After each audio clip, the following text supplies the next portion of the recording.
안녕하세요. 고수로 함께 성장하는 토지 투자 언어, 토지병장입니다.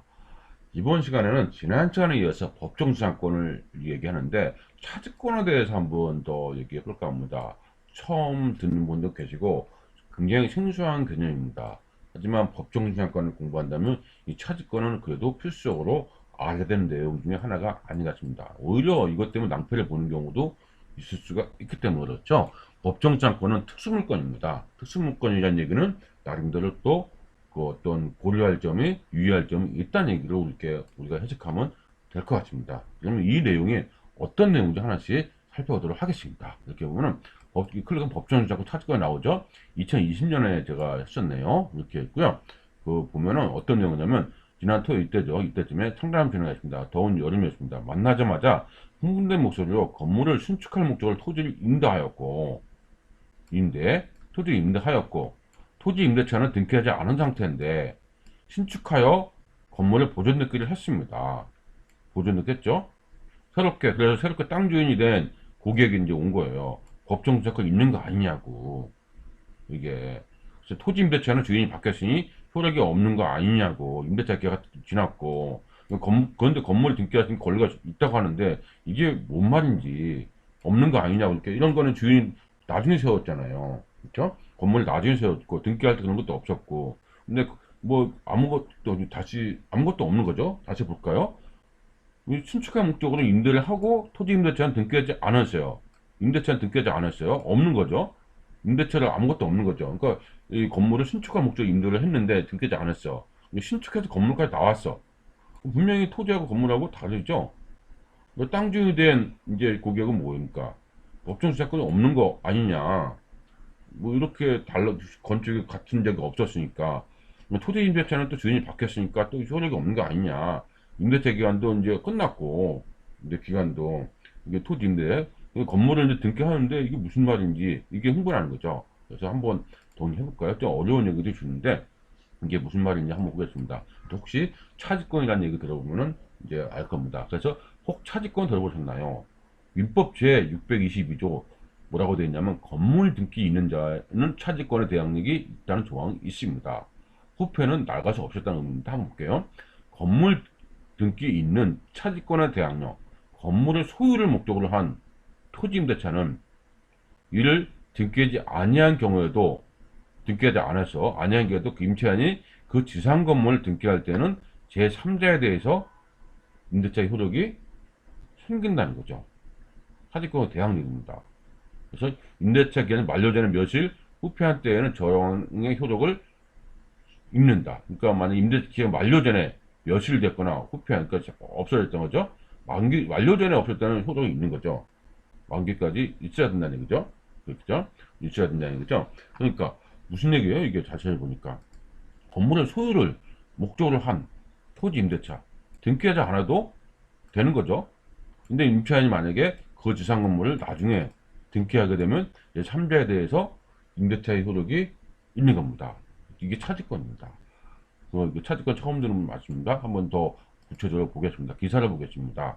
기사가 이렇게 있는데 역시 기사를 치면은 굉장히 뭐 광고가 많이 나와서 이거를 제가 역시 앞으로 가져왔습니다. 그래서 토지를 제외한 건물 매각 경매에 주의할 점, 법원 서류뿐 아니라 이해관계 내부 사정도 파악을 해야 되겠죠. 낙찰을 분쟁을 대비하여 입증 방법을 확보. 이게 고수죠.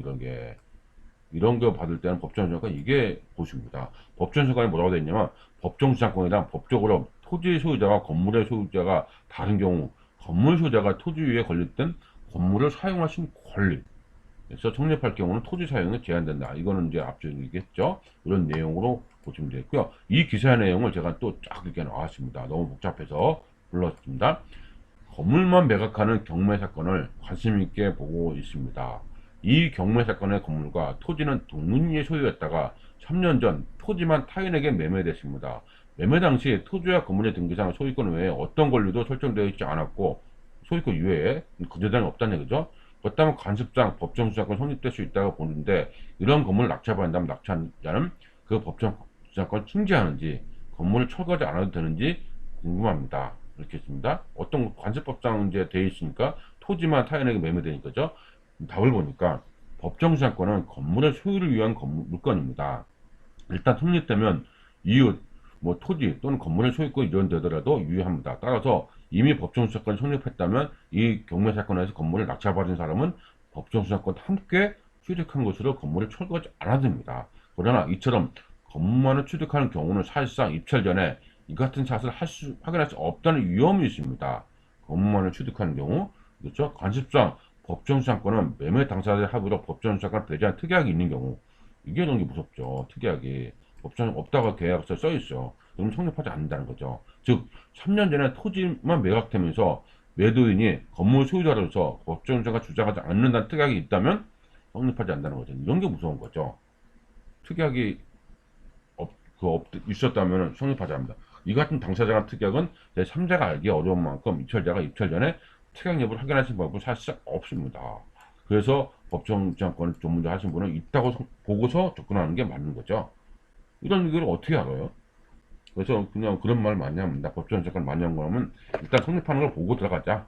이렇게 들어가야 우리가 재산권 행사라든지 입찰 여부를 우리가 정확히 알 수가 있습니다. 또 법정지상권을 배제하는 특약이 없어 법정지상권이 성립한 경우라도 건물 소유자가 지도를 지급하지 않는 등 의무를 이행하지 않을 경우 법정지상권 깨뜨리기 나왔었잖아요. 앞서 이런 경우 토지 소유자는 건물 소유자를 상대로 법정지상권 소유권을 청구할 수 있고 그 청구가 건물 소유자에게 도달했다면 법정지상권 소멸됩니다. 지도를 지급하지 않는 경우 있겠습니다. 이처럼 확인이 불가능한 경우는 또 있습니다. 뭐가 있냐면 법정지상권이 성립한 후 토지 소유자가 건물 소유자가 협의로 지도를 정하고 법정지상권 등기하는 것은 대체적으로 건물 소유자 입장에서 자기의 법정지상권 지키는 가장 경감한 방법입니다. 지도를 정하고 그러나 실무적으로는 법정지상권을 등기하는 대신에 토지에 대한 임대차 계약을 체결한 경우가 많습니다. 이게 많거든요. 지상권 절차하면 왠지 등기부가 지저분하잖아요. 그걸 싫어하는 사람은 굉장히 많습니다.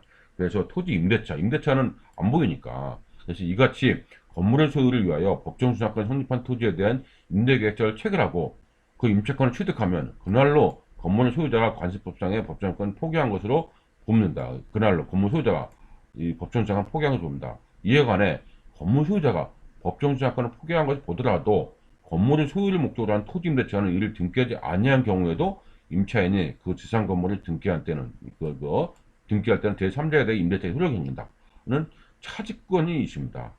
주장도 있습니다. 하지만 이 위 건물 등기는 차지권의 경우 대항력은 임차인의 입장에서 토지 소유자가 바뀌어도 자기 임대차 계속해서 주장할 수 있다는 의미일 뿐입니다.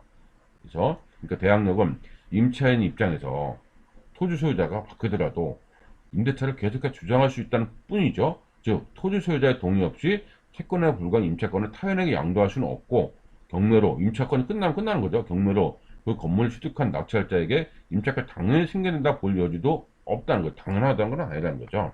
그래서 이처럼 3년 전 건물을 제외한 토지만 매매됐다는 사정 하나로 법정지상권이 성립했다고 볼 수도 없고 설령 성립하더라도 현재까지 존속하고 있다고 단정할 수도 없습니다. 따라서 토지를 제외한 건물만 매각하는 경매 사건에 입찰하기 위해서는 법원 서류뿐만 아니라 이해관계된 내부 사정에 대한 파악도 중요하다. 그렇죠? 입증 방법까지 확보되어야 하는 거죠. 이 부분이 어렵기 때문에 법정지상권이 어렵다고 하는 거죠. 이렇게 혹시 모를 위험이 있으니까. 그렇죠? 위험이 있으니까. 그러니까 만약에 성립하면 뒤로 청구해야 되겠다. 이런 이렇게 쿨한 면도 있어야 되는 것이 사실 법정지상권입니다. 이렇게 보시면 되겠고요. 좀 더 내가 보겠습니다. 그래서 건물 등기 있는 차지권의 경우 대항력은 임차인 입장에서 앞 위에 있는 거죠. 토지 소유자가 바뀌더라도 자기 임대차를 계속해서 주장할 수 있다는 의미일 뿐이고 라고 되어 있습니다. 즉 토지 소유자 동의 없이 채권에 불과한 임차권은 타인에게 양도할 수 없습니다. 끝난 거죠. 양도하는 순간 경매로 그 물건을 취득한 낙찰자에게 그 임차권 당연 승계라 볼 여지도 없다고 되어 있습니다. 이게 차지권 핵심입니다.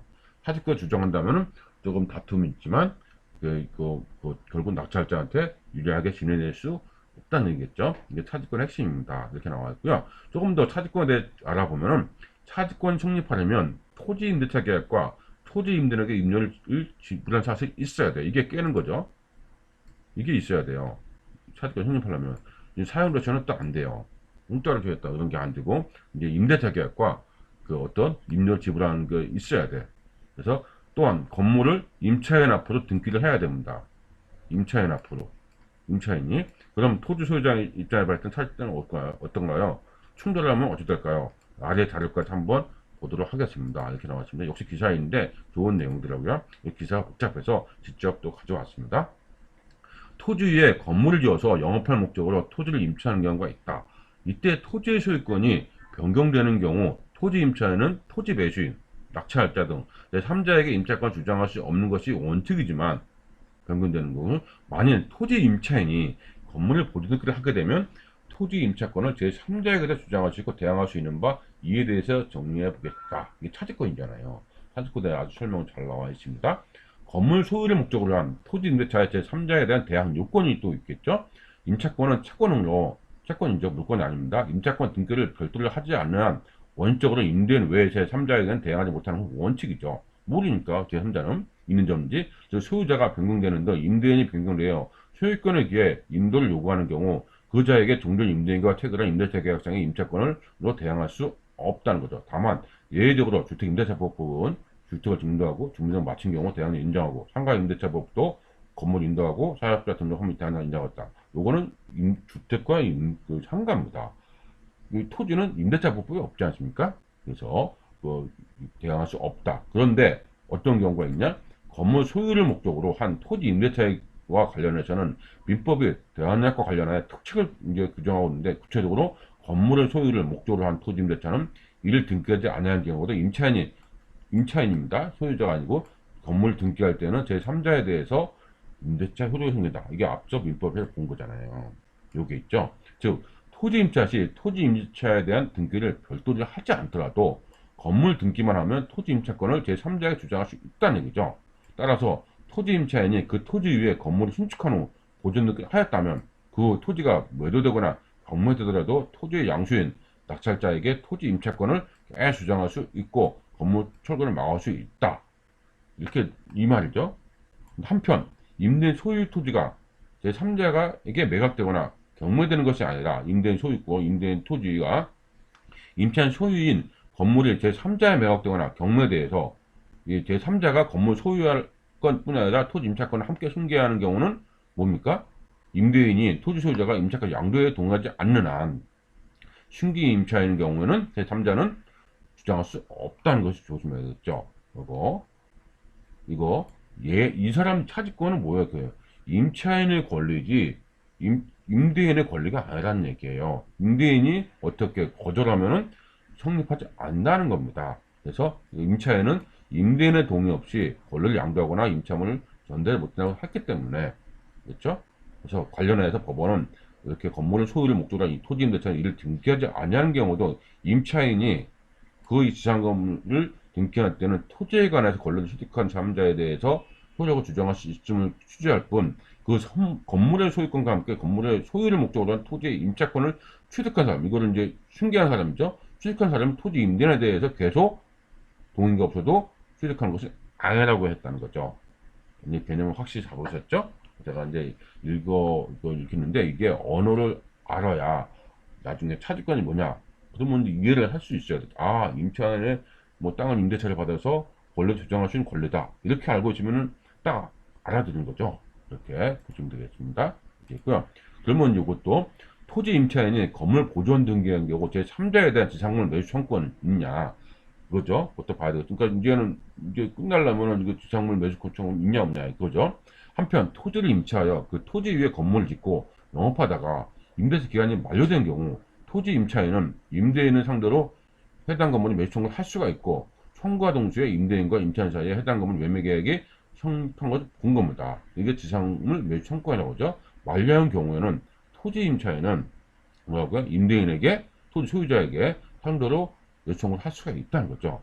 그래서 매매 계약 성립하는 걸 본 거죠. 구체적으로 민법은 뭐라고 해야 되냐면 건물 기타 공작물의 소유 및 식목, 체험, 목축을 목적으로 한 토지 임대차 기간이 만료된 경우에 건물, 수목, 기타 지상시설을 천전할 때는 임차인이 계약을 뭐라 했습니까?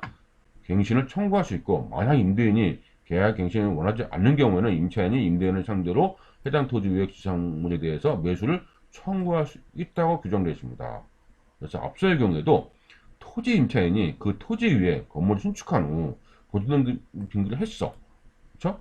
그 후 토지가 매도되거나 경매되는 후 토지 임차인은 토지 매수인 또는 낙찰자에게 대항할 수 있고 임대차 기간이 만료하였다면 토지 매수인 낙찰자를 상대로 해서 지상물 매수청권을 행사할 수 있다고 되어 있습니다. 그러면 이거 어떤가요? 그러면 한 번 낙찰받을 게 있나요? 아닌가요? 있겠죠? 근데 오히려 뭐일까요? 이 건물을 매수 청구할 수도 있는 거죠. 있겠죠? 한번 더 보겠습니다. 지상물 매수 청구권을 행사하면 바로 임대인과 임차인 사이에 해당 지상물의 매매 계약이 성립한 것을 본다. 명칭은 청구권이지만 일종의 형상권이다. 성립한다는 거죠. 바로 그냥 청구하면.